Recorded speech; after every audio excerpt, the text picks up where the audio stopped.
Starting from where we left off in synthesis question 1, we are going to take our speaker that we made and we're going to find the relationship between the current we put through the coil and the volume or the amplitude of the wave in the tube. And we're going to do this using very much the same setup we had in question 1. So here we have our homemade speaker. We have a function generator hooked up to an amplifier. And we will be using this multimeter, as we've done in so many different labs, and also a Vernier microphone plugged into Logger Pro for data collection. So first, let's look at the function generator and touch on a couple of things that it can do. There's an amplitude knob that for our purposes is going to be at the 9 o'clock position, pulled out and kept there. We have a function knob which goes through a few different waveforms, sawtooth, triangle, square. We're just going to keep it at the sine wave function. This range knob deals with different orders of magnitude for frequency. We have 10, 100, 1,000, all the way up to 1,000,000. And for our purposes, we'll just keep it at around 1,000. This frequency knob has a lot more fine control, and what it represents is a multiplicative value on this range. So 1 corresponds to 1,000, 2 to 2,000, 3, 4, etc. But down here we have 0.1 and 0.05. So this can go from 50 hertz all the way up to a little over 4,000. For right now, we're going to look at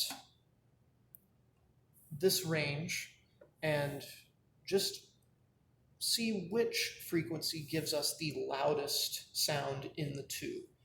To do that, first we're going to break the circuit so that we can insert our ammeter. If we can just put an alligator clip on the end of one of these leads, this makes it pretty easy for us. We can turn on the ammeter. Now, the difference between ammeters we've used in the past and using it now is that we've been using DC power supplies where the current only goes in one direction. But an AC power supply oscillates the voltage and the current as a sinusoidal wave. So what we need to do is hit this mode button so that it only measures the AC current. So let's go ahead and turn these on. I will also be varying later in the experiment this knob for volume, and that will come in handy after we've determined the size of the frequency that we want. So first I'll put the Vernier microphone in like this and let it stay at that position. And let's go ahead and look at Logger Pro as I turn the current to, let's start at something like 50 milliamps. That should be good. And let's get some data. So this is pretty sinusoidal. It's a little rough. We are dealing with some low pressures. But if we put on a sine fit, it can tell us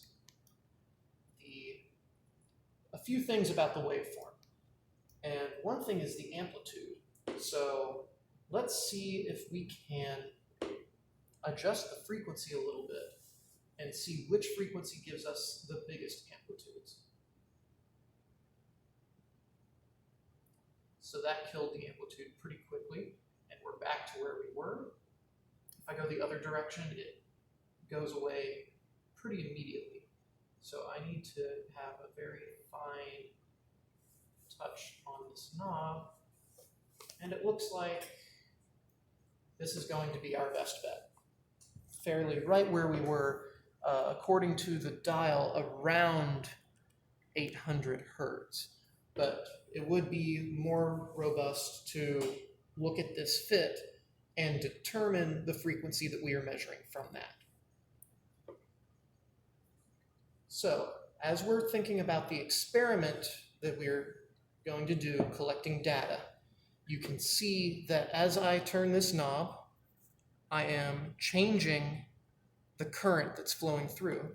And if we just take another sound wave, the amplitude is changed pretty dramatically. So as I change this, our independent variable, we will see a change over here. And when we're talking about variables, we should talk about our constants. So notice that I'm only changing that knob. The frequency that we have determined to be the best one for the tube has stayed the same. The microphone is the same. We're not changing the number of turns on this wire. We're only changing the current through the microphone. So your job for synthesis question 2 is to look at some sample data and try to find the relationship between the current and the magnetic field produced in the tube.